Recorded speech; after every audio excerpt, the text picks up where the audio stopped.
The moment you start acting like the best, everything in your life will try to prove that you're not. And most people don't realize this until it's too late.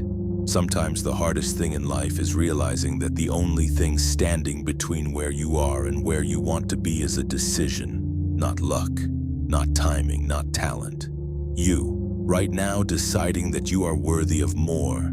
This isn't about waiting for the perfect moment.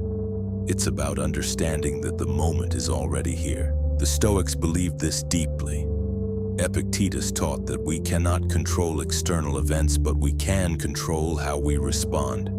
And today we're talking about one of the most powerful responses you can choose: to act as if you are the best. Because let's be honest, we all hear that voice.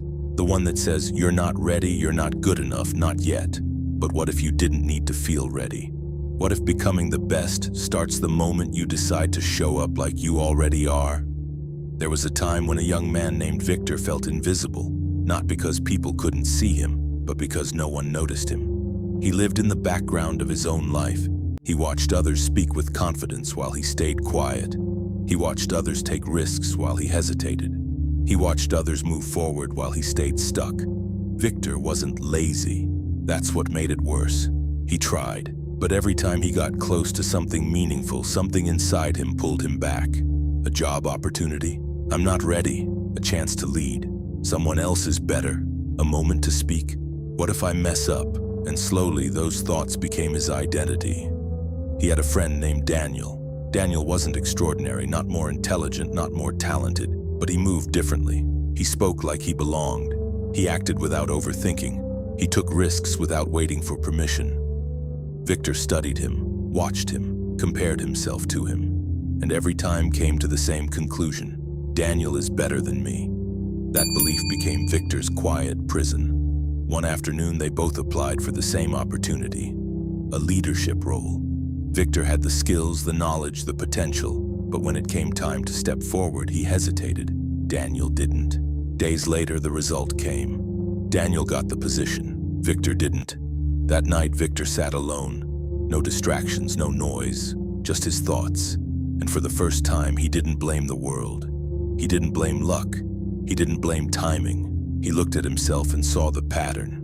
Not failure, but hesitation. Not lack of ability, but lack of belief. And in that moment, something shifted. The next day, Victor approached Daniel. "Tell me something," he said. "Why do you always act like you belong even when you're not sure?"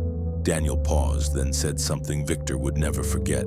"I don't wait to feel ready. I decide, and then I act like I already am." That sentence stayed with Victor, not as motivation, but as truth. Because he realized something uncomfortable. Daniel wasn't better.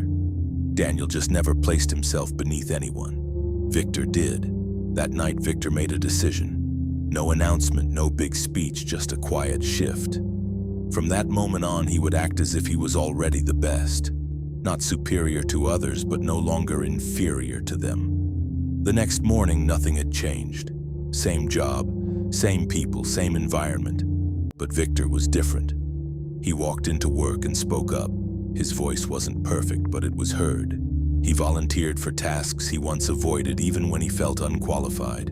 He stopped over-explaining, stopped shrinking, stopped asking for silent permission. At first, it felt unnatural, almost fake, like he was stepping into a role that didn't belong to him. People noticed. Some questioned him, some doubted him. Some tried to pull him back into who he used to be. But Victor didn't stop, because this time he wasn't waiting to feel ready. Weeks passed, then months. Victor failed more than once. He spoke and got ignored, tried and got rejected, stepped forward and got criticized. The old Victor would have retreated, disappeared, gone back to comfort. But something was different now. He stayed, he adapted, he kept going. The Stoics understood this process. Marcus Aurelius reminded himself daily to focus only on what he could control and to act with virtue no matter the outcome. Victor began to live this, not perfectly but consistently. Slowly things began to shift, not dramatically but noticeably. People started listening, not because Victor demanded it, but because he carried himself differently. He moved with intention, spoke with clarity, acted without hesitation. One evening, Daniel looked at him and said, "You've changed." Victor paused, then replied, "No, I just stopped acting like I was less." And that's where everything begins, not when the world recognizes you, but when you stop diminishing yourself. Because the truth is, you don't become the best by waiting. You become the best by deciding to act like it. But here's what most people don't understand. Making the decision is only the beginning, because the moment you choose to rise, life will test that decision. It will challenge your confidence, expose your weaknesses, and push you back toward who you used to be. And this is where most people fall, not because they can't grow, but because they don't know how to continue. Victor was about to face that reality, and what came next would test everything he thought he had become.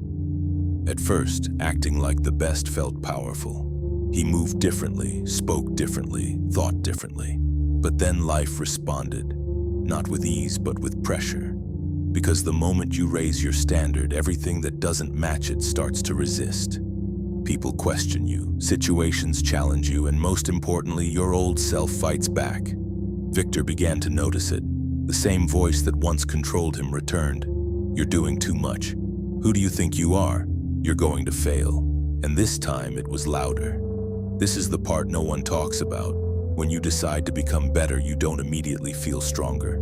You feel exposed. The Stoics understood this deeply. Epictetus taught that growth begins the moment you are challenged, not when you are comfortable. And Victor was no longer comfortable. At work, expectations increased. Now that he was speaking up, he was expected to perform. Now that he was visible, he could no longer hide. Mistakes were no longer private, they were seen. And then it happened, a major opportunity, one that could change everything. Victor stepped forward, confident but not certain. He prepared, worked harder than ever, showed up like the person he believed he could be. But when the moment came, he failed. Not slightly, not quietly, completely. The room went silent. The same people who had started noticing him now looked at him differently. Doubt returned, pressure increased, and just like that, the old version of Victor was waiting. "See," the voice said, "this is who you really are." This is where most people collapse, not at the beginning, but after they've started, because failure at this level feels personal. It feels like proof. Victor went home that night exhausted, not physically, but mentally and emotionally. He questioned everything. Was I wrong? Am I pretending? Maybe I'm not meant for this. This is the real battle, not outside, inside. The Stoics were clear about this. Marcus Aurelius reminded himself that the mind will either be your master or your servant, and in moments like this, most people become slaves to their thoughts. Victor had a choice. Go back or go forward. Going back would be easy, comfortable, familiar. He knew that version of himself, quiet, safe, invisible. But going forward required something deeper. Not confidence, not motivation, discipline. Because acting like the best is easy when things are working. The real test is acting like the best when everything is falling apart. Victor didn't feel strong. He didn't feel ready. He didn't feel like the best, but this time he didn't listen to how he felt. The next morning he showed up again. Not perfect, not confident, but present. He reviewed his failure, not emotionally, but objectively. What went wrong? Where did he hesitate? What could he improve? This is where most people avoid the truth. But Victor faced it. The Stoics believed in this kind of reflection. Seneca practiced daily self-examination. Not to judge himself, but to improve himself. Victor began doing the same. He didn't hide from his mistakes. He studied them. Day by day, he rebuilt. He spoke again, even when his voice felt uncertain. He stepped forward again, even when doubt was present. And something subtle began to change. Not the world, him. Because now his actions were no longer based on emotion, they were based on decision. This is the shift most people never reach. When you stop asking, "How do I feel?" and start asking, "What must be done?" Victor was no longer trying to feel like the best. He was choosing to act like it, regardless of how he felt. And that is where real power begins. Because confidence is unstable, it rises and falls. but discipline remains. The Stoics didn't rely on emotion, they relied on principle. Epictetus taught that your actions should not depend on your mood, but on your values. Victor understood that now. He stopped chasing confidence. He started building consistency, and slowly that consistency became identity. People began to notice again. But this time it was different. Not louder, not forced, stable.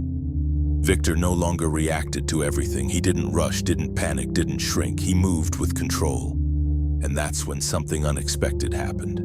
Another opportunity appeared. But this time it wasn't about proving himself, it was about expressing who he had become. And this moment would define everything. Because now the question wasn't, can I do this?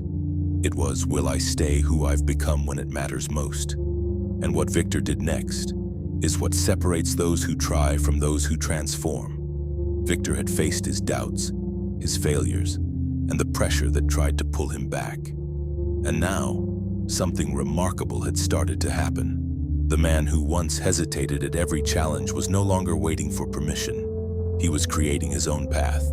He carried himself differently, calm, focused, intentional. Every action was deliberate, guided by the principle that he could control what mattered most. His own effort, his own decisions, his own discipline. This is where the true power of acting as if you are the best shows itself. It isn't loud, it isn't flashy, it isn't about recognition from others, it's about consistency, about showing up every single day regardless of circumstances and moving closer to the person you are capable of becoming. It is the daily practice of aligning your actions with your highest potential, of acting with virtue, and of showing resilience when the world tests you most. This is where you come in. If you've been following Victor's journey and realizing that these lessons apply to your life, there is a simple way you can fuel this movement. By subscribing to the Stoic Legion, you support content that sharpens your mind, strengthens your discipline, and guides you toward the best version of yourself. Every subscription, every like, every share helps this message reach someone else who is ready to take control of their life. This isn't just a channel, it's a movement, and you can be part of it.